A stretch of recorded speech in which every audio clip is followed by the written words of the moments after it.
नमस्ते, good morning. कैसे हैं आप सभी लोग? उम्मीद करता हूँ बहुत बेहतरीन, स्वस्थ, ज़बरदस्त हो। और भैया सर्दी से अपने आप को बचा के रखो, है ना। अब ये ऐसा होता है कि एक उम्र ऐसी होती है, जैसे तुम्हारी उम्र है, इस उम्र में जो है सर्दी बैठ जाती है आदमी में, कपड़े वपड़े पहनता नहीं है इंसान। चलिए भैया मेरे प्यारे साथियों, शुरू करते हैं। हम पंचवर्षीय योजनाओं पर डिस्कस कर रहे थे और कल हमने देखा था कौन सी पंचवर्षीय योजना। हमने आपको छठी पंचवर्षीय योजना बताया था। क्या बताया था? छठी पंचवर्षीय योजना। छठी पंचवर्षीय योजना की एक खास बात यह रही कि उसमें इंदिरा गांधी जी की हत्या कर दी जाती है। इंदिरा गांधी जी की हत्या के बाद प्रधानमंत्री बने उनके बड़े बेटे, जिनका नाम था राजीव गांधी। मैं फिर बता रहा हूं कि राजीव गांधी एक विजनरी आदमी थे, है ना। किसी भी व्यक्ति को इस आधार पर बुरा कह देना कि वो उक्त पार्टी से है, एक खराब व्यवस्था है। आप समझ जाइए कि राजीव गांधी का एक अच्छा खासा विजन था। पहली बात तो ये कि वो राजनेता थे नहीं, वो तो पायलट थे। पर चलिए, परिस्थिति कुछ ऐसी बनी कि उन्हें देश की कमान संभालनी पड़ी। और जब उन्होंने देश की कमान संभाली है तो कुछ बातें हैं जो समझनी है आपको। डालिए सातवीं पंचवर्षीय योजना। सातवीं पंचवर्षीय योजना। सातवीं पंचवर्षीय योजना, सेवेंथ 5 ईयर प्लान, जो 1985 से शुरू होगा और 1990 तक चलेगा, है ना। इस समय राजीव गांधी देश के प्रधानमंत्री हैं। इस समय कौन देश के प्रधानमंत्री हैं? इस समय राजीव गांधी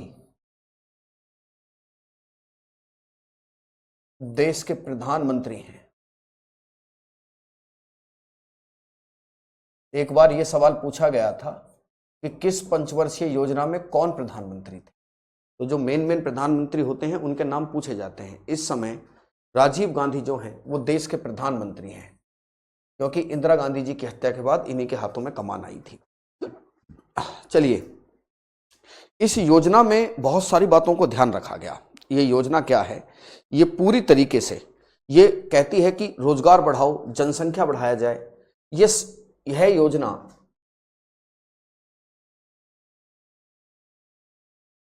योजना समग्र विकास के लिए जानी जाती है। समग्र विकास को जानी जाती है। समग्र विकास को जानी जाती है। मतलब इसका लक्ष्य था, ये जो समग्र विकास वाली बात हम कर रहे हैं, ये इसका लक्ष्य है भैया। समग्र विकास क्या है? समग्र विकास इस व्यवस्था का लक्ष्य था, इस पंचवर्षीय योजना का लक्ष्य है।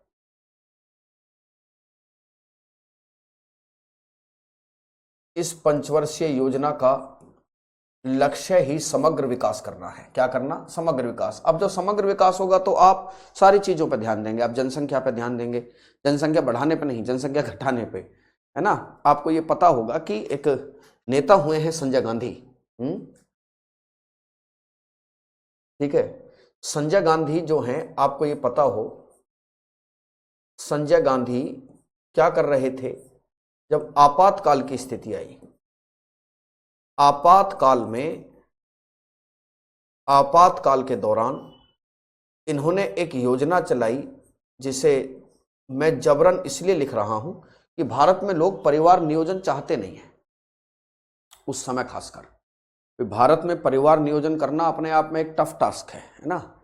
तो जबरन इन्होंने परिवार नियोजन को जो है बढ़ावा दिया। इसको बढ़ावा दिया, परिवार नियोजन को बढ़ावा दिया। और आपको ये पता होना चाहिए कि एक बहुत बड़ी ट्रेजेडी हुई थी, जिसे हम उस समय नसबंदी कहते हैं। नसबंदी। हमारे दादा और पापा इस बात को बताया करते थे कि नसबंदी का भय कुछ ऐसा था कि गांव के गांव खाली हो जाया करते थे। गांव के गांव खाली हो जाते थे जब सरकारी जो वाहन आता था कि भाई नसबंदी कराई जाएगी, जो युवा थे उनको पकड़ पकड़ के उनकी नसबंदी कराई जाएगी, तो जो लोग थे वो गांव के गांव खाली हो जाते थे। क्या होते थे? गांव के गांव। ठीक है।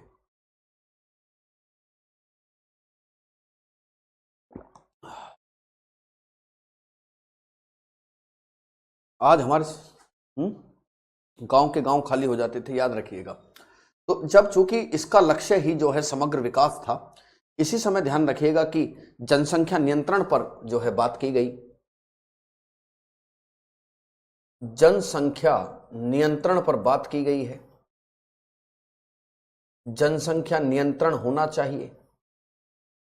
और इसी समय बात हुई कि रोजगार में वृद्धि होनी चाहिए। रोजगार में वृद्धि, भाई समग्र विकास कैसे होगा?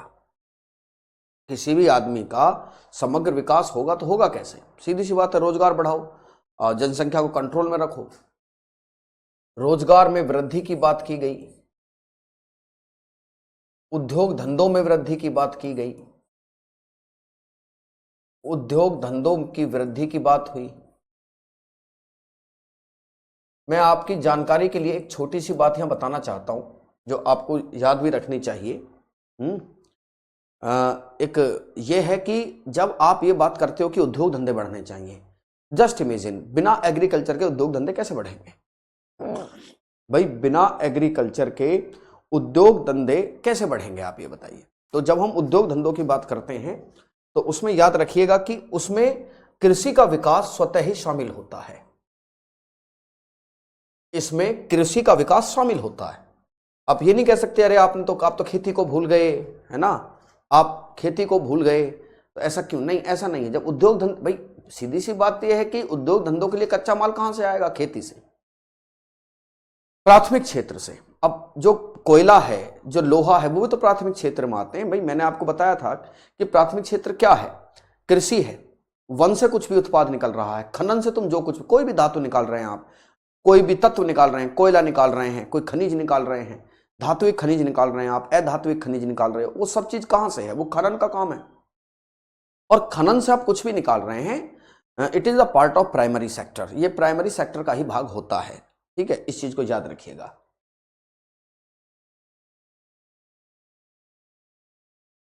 ठीक है, कोई दिक्कत? तो इसमें याद रखिएगा कि इसमें इसमें कृषि का जो विकास होता है, कृषि का विकास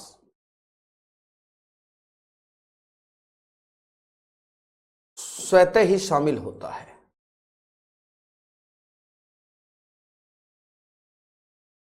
कृषि का जो विकास है भैया, वो स्वतः ही शामिल है। ठीक है,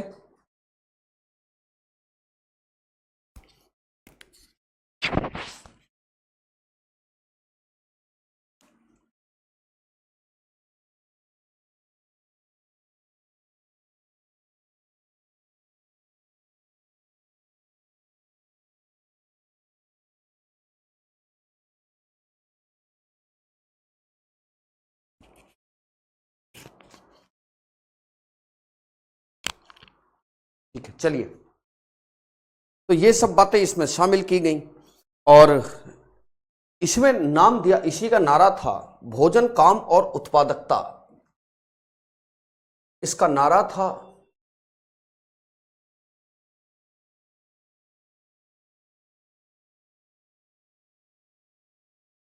भोजन, कौमा काम,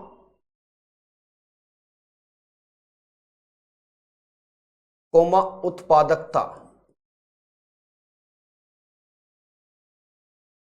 उत्पादकता इसका नारा था। ठीक है, चलिए, बात समझ में आई? भोजन, काम और उत्पादकता इस पंचवर्षीय योजना का नारा है और इसमें 3.6% के रेट से ग्रोथ की गई। हम इसमें ठीक ठाक बढ़े इसमें, और 3.6% के रेट से क्या हुआ है? वृद्धि हुई। इसमें इसमें 3.6% की दर से वृद्धि होती है।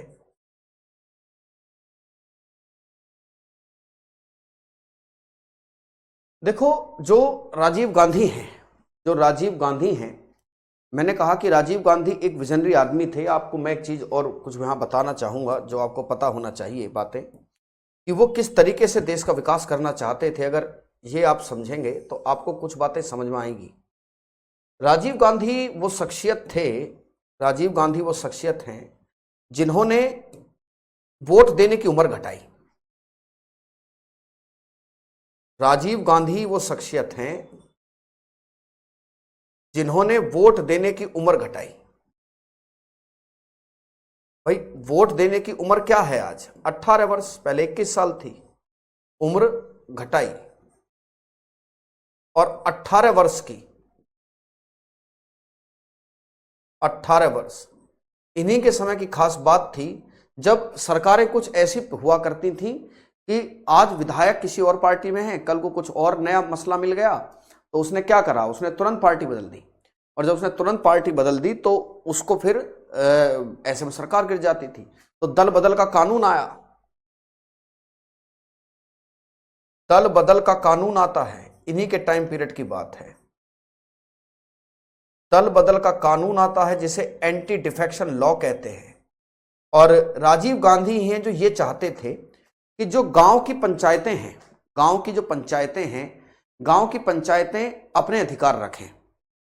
असल में बार बार इस बात की कोशिश हो रही थी कि जो सामुदायिक विकास कार्यक्रम जो शुरू हुआ प्रथम पंचवर्षीय योजना में, उसमें खास बात यह थी कि भाई अधिकारियों से कहा गया कि तुम गांव और नगर पालिका जो नगर हैं उनके बड़े बड़े आदमियों का सहारा लो, आप समाज का सहारा लेके काम करिए।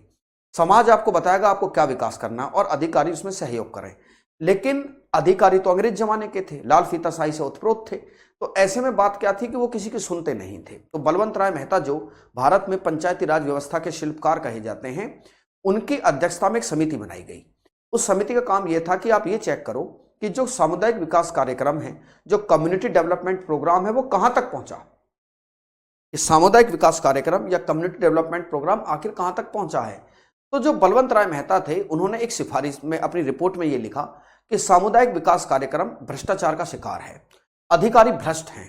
ऐसे में गांव को और नगर पालिकाओं को उनके अधिकार दे देने चाहिए। अधिकार देने का क्या अर्थ होता है? अधिकार देने का अर्थ है कि गांव का एक मुखिया हो और उसके हाथ में गांव का विकास सौंप दी जाए। सरकार केवल कोऑर्डिनेट के रूप में काम करे, ठीक है। जिलाधिकारी सलाहकार हो, जिलाधिकारी केवल सुपरविजन करें इस चीज का।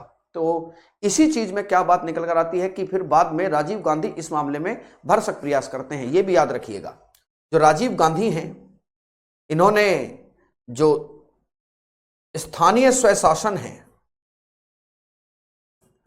स्वशासन को संवैधानिक दर्जा देने की तरफ कठोर कदम बढ़ाए थे।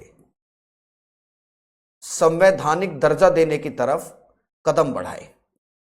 हालांकि बात कोई भी ये नहीं चाहता था, कोई भी ये नहीं चाहता था राज्य कि उसके हाथ से गांव निकल जाएं, है ना।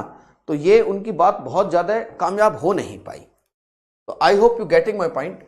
इसमें 3.6 दर की % से वृद्धि हुई है। इस पंचवर्षीय योजना में कुछ योजनाएं चली,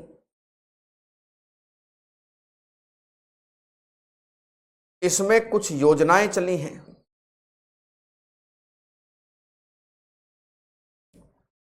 इसमें कुछ योजनाएं चली, जैसे कौन सी योजना है आपको पता होना चाहिए। एजुकेशन क्या है? बिना शिक्षा के कुछ नहीं है।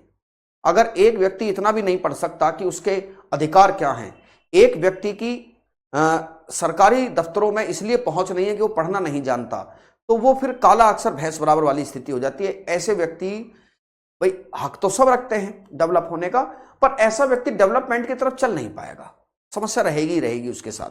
तो इसी समय की बात है जब शुरू हुई क्या, ऑपरेशन ब्लैक बोर्ड। क्या शुरू होता है?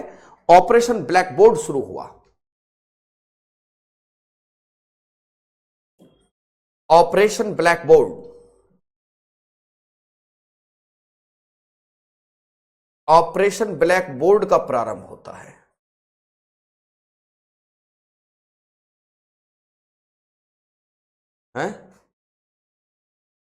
देखिए कोई आप ये भी सोच सकते हैं कि राजीव गांधी बिना इलेक्शन लड़े प्रधानमंत्री कैसे बन गए। प्रधानमंत्री बनने की योग्यता क्या है? प्रधानमंत्री बनने की योग्यता है कि वो संसद का सदस्य होना चाहिए। संसद का सदस्य या तो लोकसभा का हो या राज्यसभा का हो सकता है निर्वाचित हो सकता है मनोनीत हो। तो मनोनीत तो हो सकते हैं, मनोनीत तो हो सकते हैं कि नहीं हो सकते। और राजीव गांधी जी के लिए इलेक्शन जीतना कोई बहुत बड़ी बात नहीं थी। कोई भी कांग्रेस का आदमी अपनी सीट छोड़ देगा कि आप यहां से इलेक्शन लड़ लीजिए। मनमोहन सिंह राज्यसभा के सदस्य रहे, भाई आज ही के दिन डेथ हुई थी उनकी। मनमोहन सिंह राज्यसभा के सदस्य रहे, इंदिरा गांधी राज्यसभा के सदस्य रही हैं, तो वो संसद का सदस्य होना जरूरी है। तो ऑपरेशन ब्लैक बोर्ड का प्रारंभ हुआ जिसका संबंध शिक्षा से है, जिसका संबंध शिक्षा से है।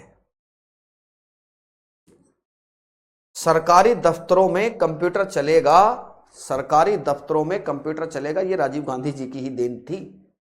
तो ऑपरेशन ब्लैक बोर्ड का प्रारंभ होता है ना, और ये 1987 में शुरू हुआ। राष्ट्रीय साक्षरता मिशन चलाया गया, राष्ट्रीय साक्षरता मिशन चला।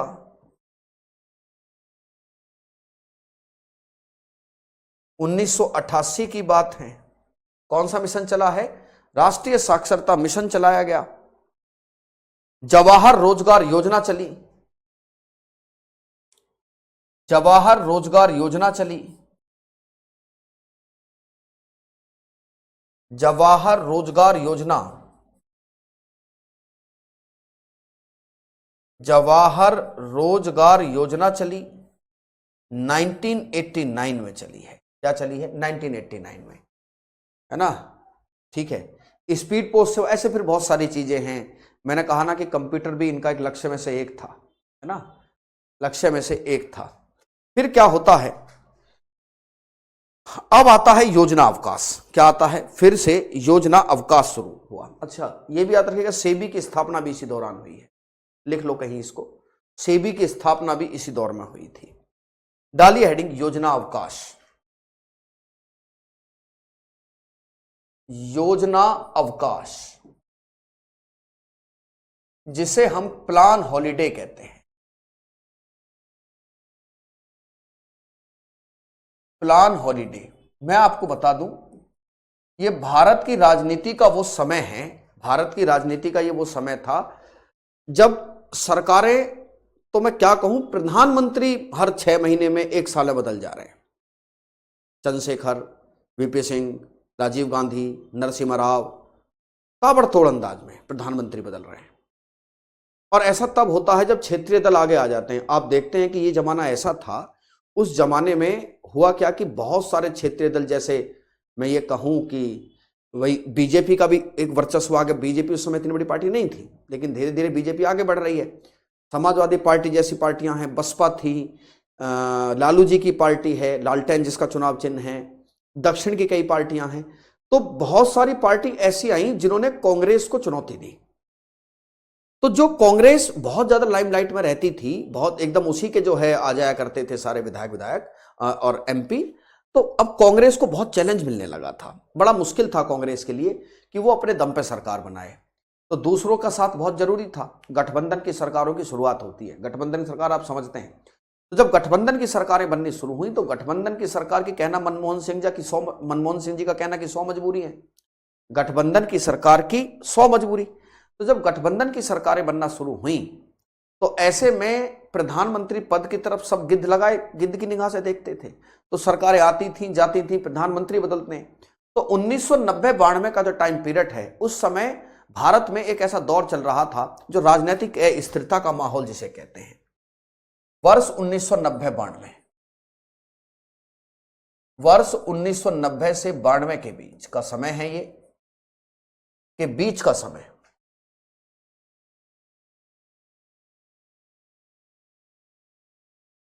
के बीच का ये समय था। इस समय भारत में राजनीतिक अस्थिरता का माहौल है। इस समय भारत में राजनीतिक अस्थिरता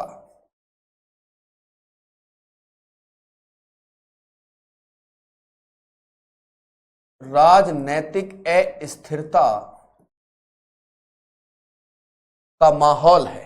क्या है? राजनैतिक अस्थिरता का माहौल है। राजनैतिक अस्थिरता का माहौल है।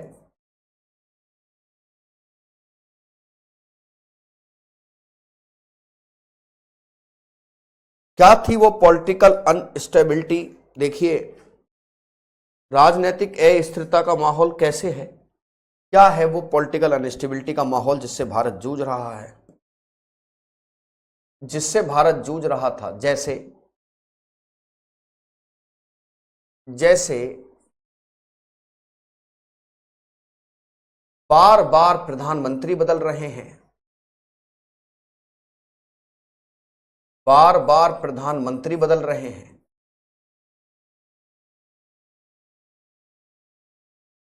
हद तो तब हो गई जब राजीव गांधी जी की भी हत्या कर दी जाती है। राजीव गांधी जी की हत्या हो गई है।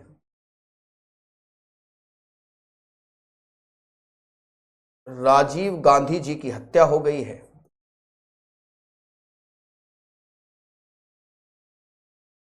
एक रैली में जाते हैं दक्षिण भारत में राजीव गांधी जी, और वहां पर एक सुसाइड बॉम्बर, दो महिलाएं हैं, वो बम फोड़ लेती हैं। आरोप लिट्टे पर लगता है। लिट्टे क्या है? लिट्टे श्रीलंका का एक घोषित आतंकवादी संगठन है ना। वेल्लुपल्ली प्रभाकरण जिसका मुखिया था, और वो इस बात से नाराज था कि हम जो श्रीलंका में कर रहे हैं उसको शांत करने के लिए भारत ने अपनी सेना क्यों भेजी, जिसे हम पीस कीपिंग फोर्स कहते हैं। याद रखिएगा, पूरी दुनिया के पास एक पीस कीपिंग फोर्स है। जो पीस कीपिंग फोर्स होती है, क्या होती है?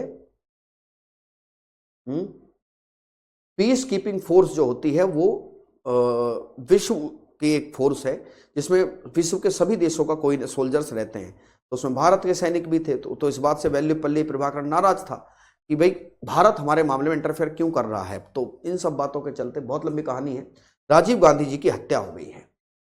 इस ड्यूरेशन की एक बड़ी अच्छी बात रही, देखिए इस समय ऐसे हालात पैदा हो गए,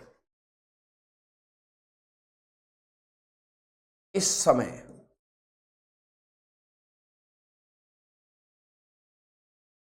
भारत में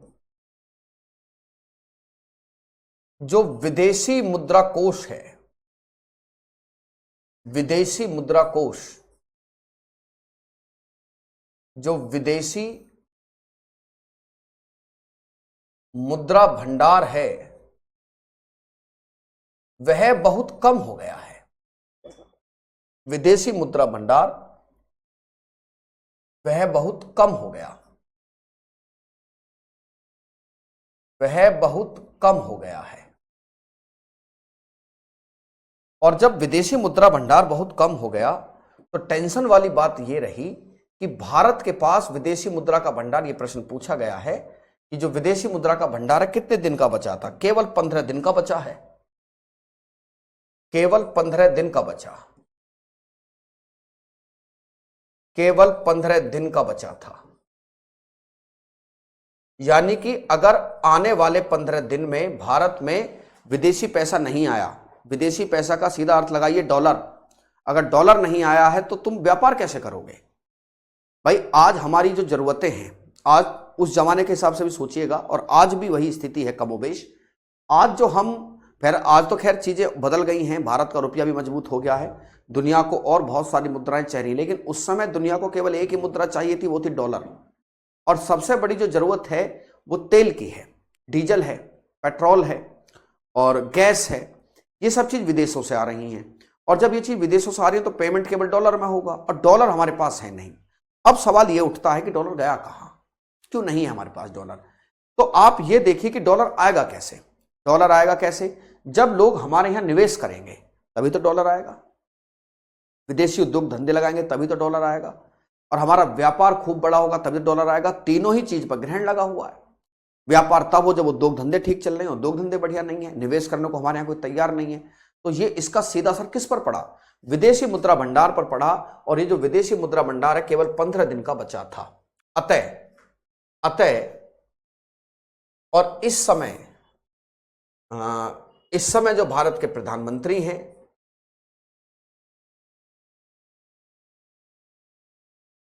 वो कौन थे? नरसिम्हा राव हैं। कौन है? नरसिम्हा राव हैं। और वित्त मंत्री कौन है?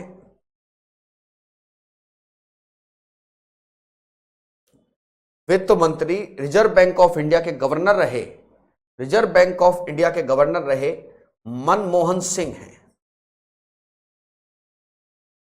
डॉक्टर मनमोहन सिंह, सिंह साहब। इस आदमी के प्रति हमारे दिल में विशेष इज्जत है। इस आदमी के लिए हमारे दिल में विशेष इज्जत है। इन्होंने एक योजना बनाई, इन्होंने एक योजना बनाई और नरसिम्हा राव साहब ने कहा मनमोहन सिंह जी से कि भाई कुछ करिए, ऐसा कैसे काम चलेगा, मामला खराब हो जाएगा। तो मनमोहन सिंह एक योजना लेकर आते हैं, इन्होंने एक प्रोग्राम बनाया। हालांकि नरसिम्हा राव ने उनसे ये कहा था कि देखिए, बना रहे हो आप, वित्त मंत्री हो, कामयाब हो गए तो श्रेय हम दोनों को जाएगा, लेकिन अगर ये योजना फेल हो गई ना तो मैं तुम्हारे माथे पे मर दूंगा सारी चीजें। कि मनमोहन सिंह फेल हो गए, ये याद रखिएगा वित्त मंत्री साहब। अगर हम कामयाब हो गए तो हम दोनों कामयाब हुए हैं, लेकिन अगर ये फेल हो गई, अगर ये बात फेल हो गई तो मैं सारी कहानी मनमोहन सिंह जी तुम्हारे माथे मर दूंगा। इन्हीं को 1991 के आर्थिक सुधार, इन्होंने कुछ सुधार किए।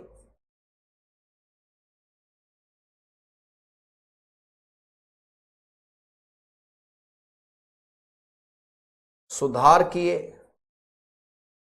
जिन्हें वर्ष 1991 के आर्थिक सुधारों के नाम से जाना जाता है। आर्थिक सुधारों के नाम से जाना जाता है। और इन्हीं के नाम पर राव मनमोहन रिफॉर्म्स भी इन्हें कहते हैं। इन्हें राव मनमोहन रिफॉर्म्स के नाम से भी जाना जाता है। रिफॉर्म एक इंग्लिश भाषा का शब्द है जिसका अर्थ होता है सुधार। राव मनमोहन रिफॉर्म्स के नाम से भी जाना जाता है।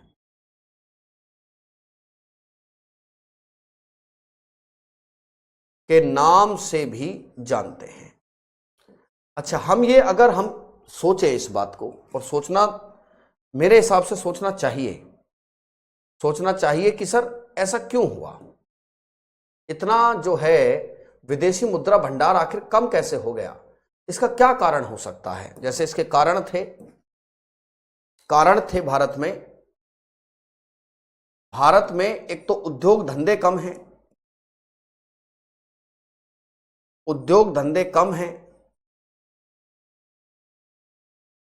नीचे को तीर का अर्थ होता कम होना। विदेशी निवेश भी कम था, विदेशी निवेश भी कम है। व्यापार में संतुलन नहीं है। व्यापार में संतुलन ना होने का अर्थ होता है कि जब आपको से कुछ चीजें मंगानी ज्यादा पड़ रही हैं, भेजने के लिए आपके पास कुछ है नहीं। जब व्यापार में संतुलन नहीं है, जब व्यापार में आपको संतुलन नहीं है, भारत में हालात ये हैं कि उद्योग धंधे और विदेशी निवेश आए कैसे, जिसका कारण था कि भारत में लाइसेंसी राज व्याप्त था। भारत में लाइसेंसी राज व्याप्त है। भारत में लाइसेंसी राज व्याप्त है। लाइसेंसी राज समझते हैं क्या है? लाइसेंसी राज, लाइसेंसी राज का अर्थ होता है कि कुछ भी काम करने चलो आपको हर चीज का तो लाइसेंस लेना पड़ेगा। तो भारत में लाइसेंसी राज व्याप्त है। अब जब लाइसेंसी राज व्याप्त है तो ऐसी स्थिति में भारत में विदेशी मुद्रा भंडार तो कम होना ही था, तो के नाम से भी इन्हें जाना जाता है।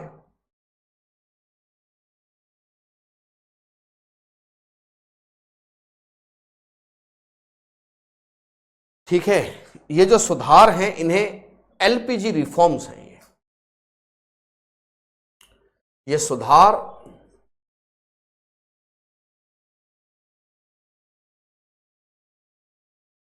एलपीजी रिफॉर्म्स हैं।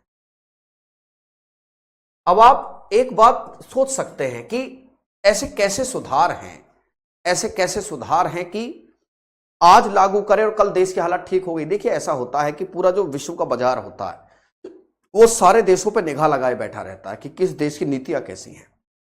अगर कोई देश ये कहता है कि आने वाला समय हम अपने देश के उद्योग धंधों में सबको मौका देंगे, तो जो विदेशों में बैठे निवेशक हैं वो समझ जाते हैं कि भारत आपको पैसा लगाने का मौका देगा।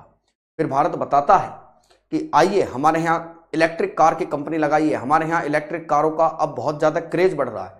तो जो विदेशों में इलेक्ट्रिक कार, ये उदाहरण है एक, कि जो विदेशों में इलेक्ट्रिक कार की कंपनियां वो भारत में आएंगी, वो निवेश करेंगी, अपनी फैक्ट्री लगाएंगी, अपने मैन्युफैक्चरिंग प्लांट्स लगाएंगी, रोजगार पैदा करेंगी हैं। और एक टर्म होती है सोशल कॉर्पोरेट रेस्पॉन्सिबिलिटी, वो आसपास की हवा पानी को शुद्ध रखने की कोशिश करेंगी। तो ऐसे में लोग एकदम से निवेश करना शुरू कर देते हैं, जिन्हें एलपीजी रिफॉर्म्स कहा जाता है।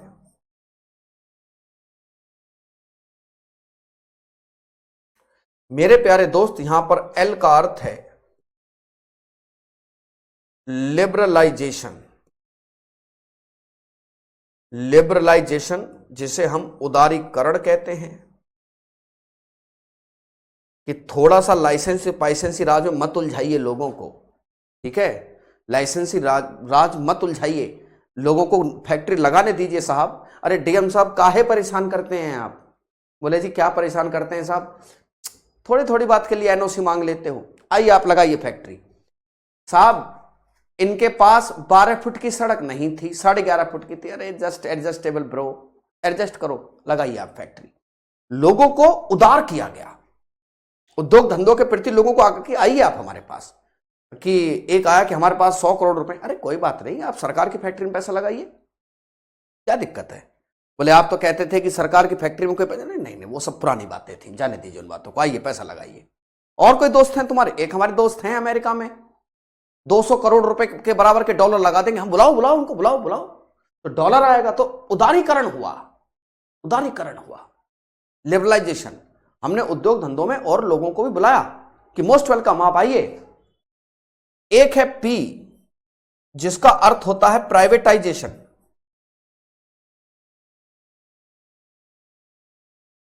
इसे हिंदी में निजीकरण कहते हैं। क्या कहते हैं? निजीकरण।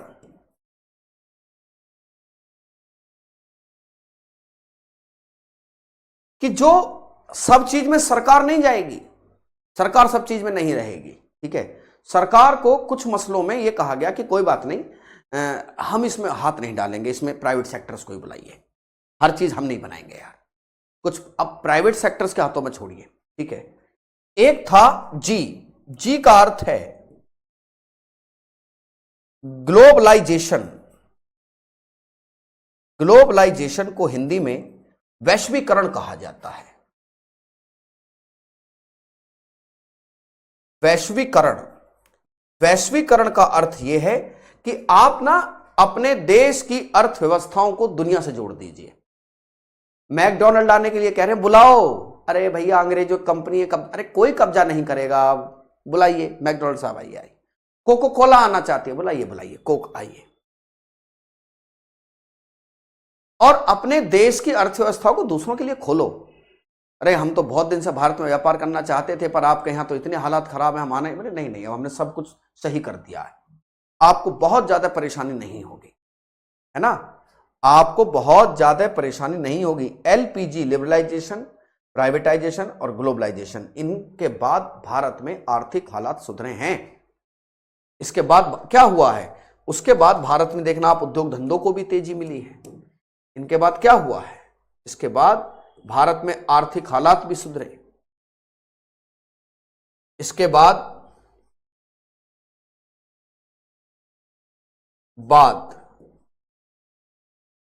भारत में आर्थिक हालात भी सुधरे। भारत में आर्थिक हालात भी सुधरे हैं।